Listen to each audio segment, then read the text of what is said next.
Policing Minister Chris Philp joins us now. Mr Philp, let's just start with this issue of the investigation into the Prime Minister. You've been an MP since 2015. It's a standard thing, isn't it, in the House of Commons, at a committee or on the floor of the House, to declare to people in front of you an interest if it materially affects the issue you're talking about? Well, as we heard from the clip played a second ago, the Prime Minister did say, in answer to the question, that he's made the relevant declarations. And you quite often hear MPs stand up. You recall this, obviously, from your own time as an MP.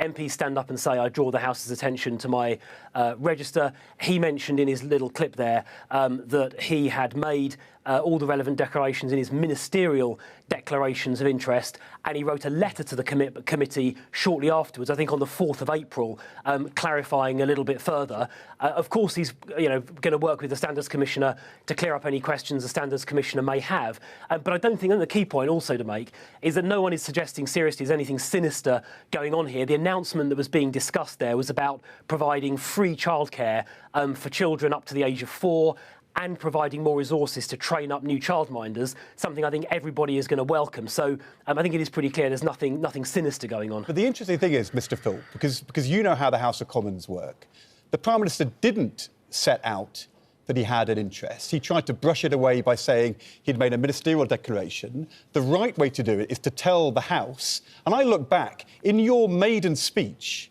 you declared to the House an interest in a housing company you owned. And then in November 2018, you declared to the House that your wife had an interest in a subject you were talking about. So if you felt obliged yourself, rightly, properly, to declare an interest to the House verbally when you were in a debate, why is it one rule for you and another rule for the Prime Minister who didn't declare that interest in front of the liaison committee in detail? He didn't mention his wife or the business.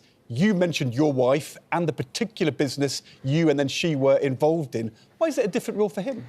Well, I'm impressed by the thoroughness of your research. I think each Member of Parliament has to obviously... Right, can't I? Well, I mean, I don't remember 2018, but I'm sure you are, if you've looked into it. November 2018, Hansard, you declared your wife's interest. Why did you do that and not the Prime Minister?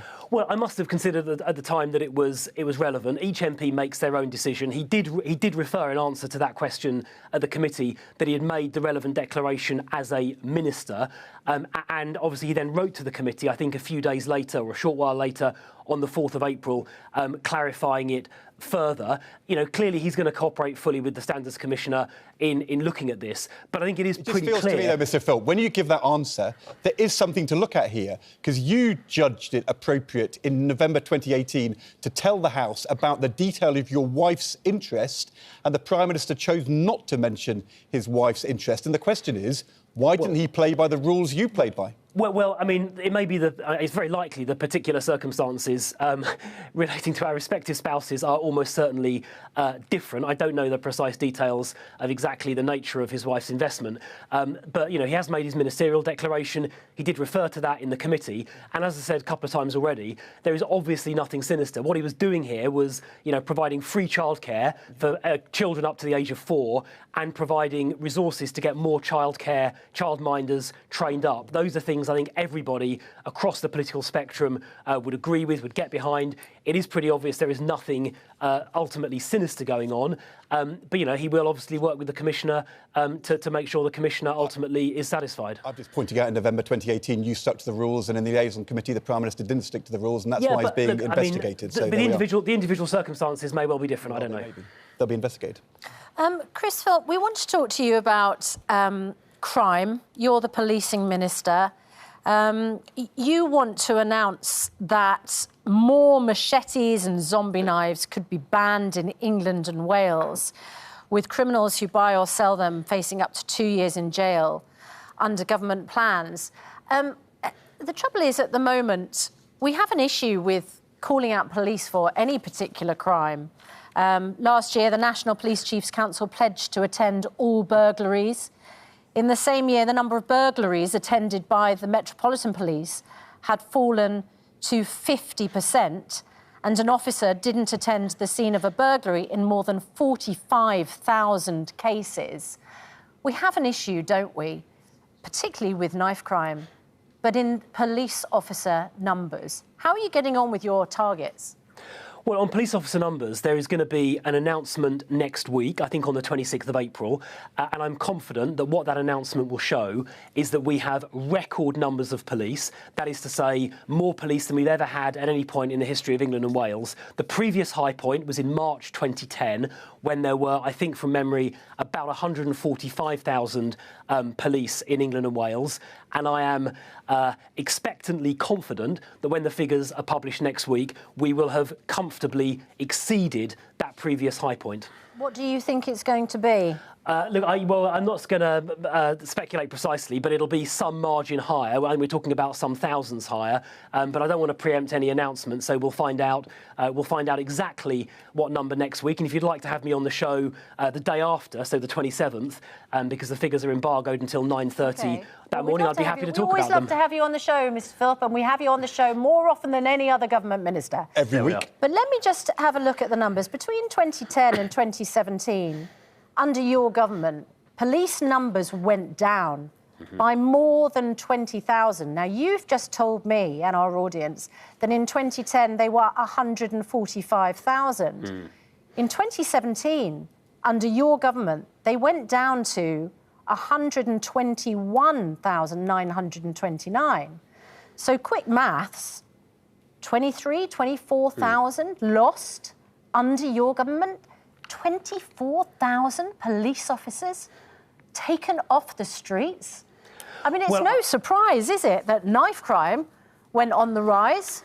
Where did the police officers go? Well, that was two points to make there. First of all, the reason that police officer numbers fell in the years immediately after 2010, and there was spending constraints in other public services as well, is because the outgoing Labour government left the country essentially bankrupt, and George Osborne had to take difficult decisions.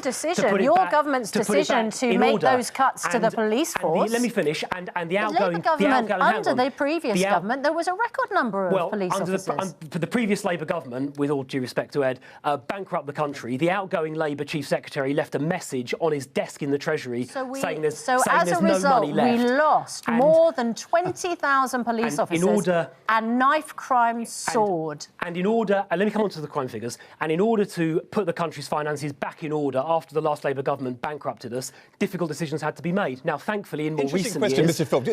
Just interrupt me, Mr. Phil, on the question of bankruptcy, because you said you've put the public finances back in order. Is the national debt today lower than in 2010? Well, it's gone up a bit, because you might have noticed there's been a massive... You might have noticed, Ed, there's been a... Hang on, can you stop interrupting and let me finish? Massively higher. There's been a massive pandemic, you might have known, global pandemic, which required the government to spend something like... Was it higher or lower before the pandemic? Like £400 billion to keep companies going. Was the national debt higher or lower before the pandemic? The deficit which your government, Ed, left behind was around about 10% of GDP, and George Osborne cut that as a proportion of GDP by something like 75%. That entailed difficult decisions, including on police. Every year after 2010. The deficit went down dramatically, just by your word, bankruptcy. And you know, since we've managed to get the economy into better shape, record GDP growth last year and the year before, we've managed to then fund additional police officers, making up not just those that unfortunately... went up every year. To make up not just those that had to be unfortunately reduced, but we're going to go beyond that, and we're going to have more officers, I'm confident, today than we had in 2010. Now, let me come on to the crime figures. So on the crime figures, there are two data sets for crime. One is the Crime Survey of England and Wales. The other is police recorded crime.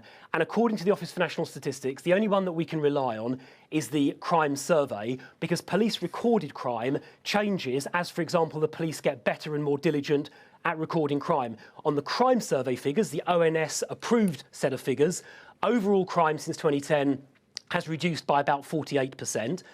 Violent crime specifically has reduced by 39%. You're talking specifically about knife crime today, and ONS figures show a 21% increase in the number of knife and offensive weapon offences recorded from September 2021 to September 2022.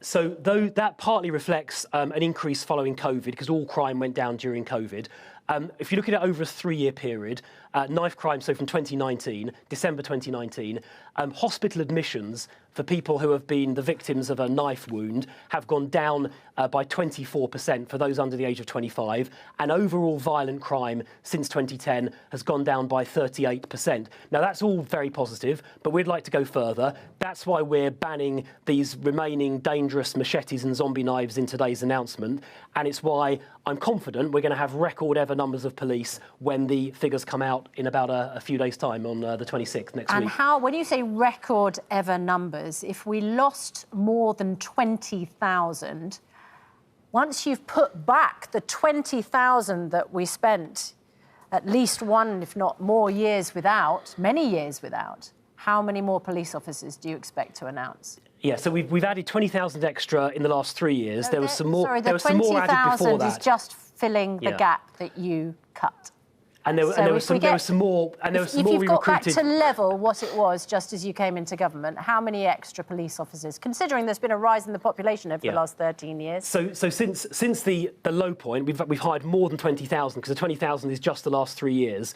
If you take 2010 as the starting point, 145,000. That was the previous peak, March 2010. When the figures come out next week, you'll see that they are higher than that 145,000. So that's the number to look out for. Is it higher than 145,000? And if so, by how much? I'm confident that it will be. And I'm happy to come back here on the 27th and debate the figures when we have the actual numbers, but I'm confident it'll be higher. Mr. Philp, we're told you've got to go to another interview, which is disappointing for us, because we'd love to carry on. But the good thing is, given you come on our programme every week, we'll see you Monday. And thank you very much indeed, Chris Philp.